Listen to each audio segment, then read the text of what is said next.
લઈ જાય તો આપણે જેવણ જેવું બની જાય. એ સિંહ જ છે અસલ, મોટો બકરો નથી. મોટો બકરો તો ગાડાના ફેરે ભરી ગયો તો થયો હતો અને બીજે સિંહ આવીને બદલાવી નાખ્યો કે તારી શક્તિ આ છે, આ જોઈ લે તો આસો. એમ આપણને અશક્તિ કુંભરમે આપણને બતાવી છે ને, એટલે આવું બોલીએ છીએ આપણે કોઈની ભ્રમ નથી, કોઈની ભય નથી, કોઈની બીક નથી. શું કામ નથી? ખોટું કરવું નથી, પછી શું બીક હોય? તમે ખોટું કરશો તમે દેવ ગણે જશો તો દેવ માફ કરી દેશે. કોઈની નહીં કરે એમ, કોઈ દેવની તાકાત નથી એમ. ખોટું કરીને પગે લાગો એટલે મટી જશે, એને તો બદલા દેવા જ પડશે. પણ ગુરુનો બાળકો છે ને, એને નહીં દેવા પડે. શું કામ? એને હવે પાપ કરવું નથી, ખોટું કરવું નથી, ખોટું વિચારવું નથી. અરે કબીર સાહેબે એમ તો કીધું, કબીર ક્યાં કરો? ખોજો આપ શરીર, 5 ઇન્દ્રિયને વશ કરો તો તમે કબીર. તો વશ કરવી પડે. તુલસીદાસે એમ કીધું કે પારકી સ્ત્રી માત સમાન અને પારકું ધન પથ્થર સમાન, આટલું રાખો તો ભગવાન ન મળે. તો મારી જવાબદારી છે. તો કામ ભાઈ કેમ મળતો નથી રેડીમાં આપણે નથી મળતો. આપણે રેડી બહાર આલી છે. ખાલી સાંભળાથી કામ નહીં થાય. ખાલી કાનથી સાંભળો ને, કાન પવિત્ર થશે, મન પવિત્ર કરવું પડશે. મન પવિત્ર થાય તો એના માટે સત્સંગ ખપશે, અને સત્સંગ થશે ને તો શબ્દ, સ્પર્શ, રૂપ, રસ, ગંધ આ બધા વિષયો તમારા નીકળી જશે.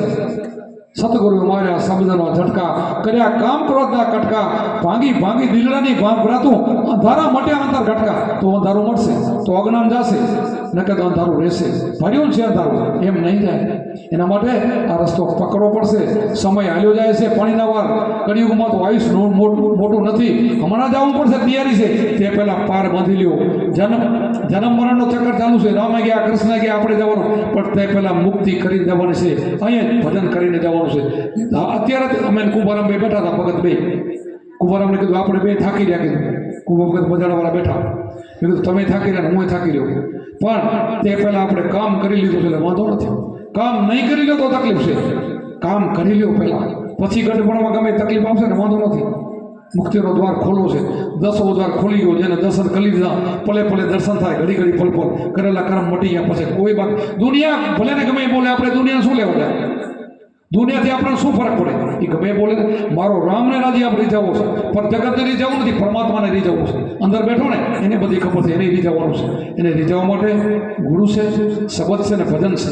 અને તમે તો બધા સમજુ માણસો, અહીંયા એ બધા ગુરુમુખી છો, એટલે અહીંયા મારે બહુ ઝટકા મારવાનો ન હોય, પણ વાણીમાં આવતું હોય તો બોલવું પડે. અહીંયા બીજી બોલી આવતી નથી. એ એક જ નામ આવે છે, આજ આવે છે આધ્યાત્મિક વાણી, ગુરુગમની વાણી, એના સિવાય બીજી નહીં. આ જ વાણી હાલે, આ જ સત્સંગ હાલે.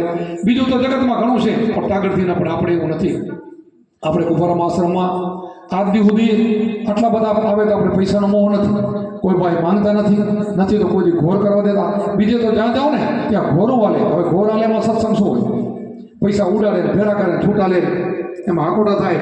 એમાં ભગવાનને એને ક્યાં લાગે હોય? લક્ષ્મીને ઉડાડવાની. આપણે તો બધી ગુરુબાજી રેડી કરીને આપી છે કે આપણને એવા પૈસાની જરૂર નથી. આપણે કાંઈ જરૂર નથી. આપણે તો ભજન કરવું છે. ભજન કરશો એટલે ભગવાન આપણું બધું આપશે.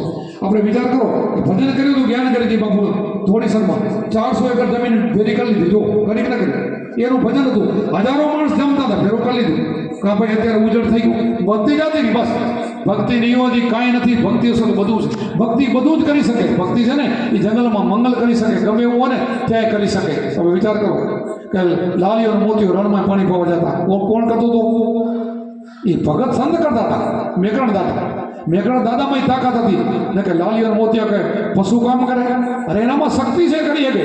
પશુ ઉપર પણ સંતોનો પ્રેમ હોય છે, જીવ માત્ર પણ દયા હોય છે, અને એનું ભજન હોય છે. એવું ભજન થઈ જશે તો કુંભારામ હયાત છે, બેઠા છે, સમુરામાં હયાત છે, જીતુ બાબુ હયાત છે. આપણી વાણી સાંભળીને ગદગદ થશે. આપણે માર્ગમાં શોધો. બાકી ચાવવાના જુદા અને બોલવાના જુદા હશે ને તો ક્યારે માફ નહીં કરે, ક્યારે રાજી પણ નહીં થાય. હું ધમકી દેતો નથી, એમાં હું તમે બધા ભેગા હોય. આપણે એના શિષ્ય છીએ, એના બાલકા છીએ, એના જેવી આપણી રેણી કપશે, એવું જીવન કપશે. અને પછી ભજન કરશું ને તો આપણો બીજા ઉપર બોલશું તો અધિકાર થશે, અને એના ઉપર દ્રષ્ટિ પડશે ને આપણી તોય કામ થઈ જશે. એટલા માટે ઘણા બધા સંતો છે. રાણો ભગત આવ્યા છે, દેવર ભગત હજી બાકી છે, બધા ભગત છે, જે ચતુર્ભા બાકી છે. બહારથી પણ આવ્યા આપજો. ઘણો લેવાઈ ગયો તો માફ કરશો, કારણ કે સત્સંગનો વાણી પાણીનો પાર નથી. બધાને લાભ પડે.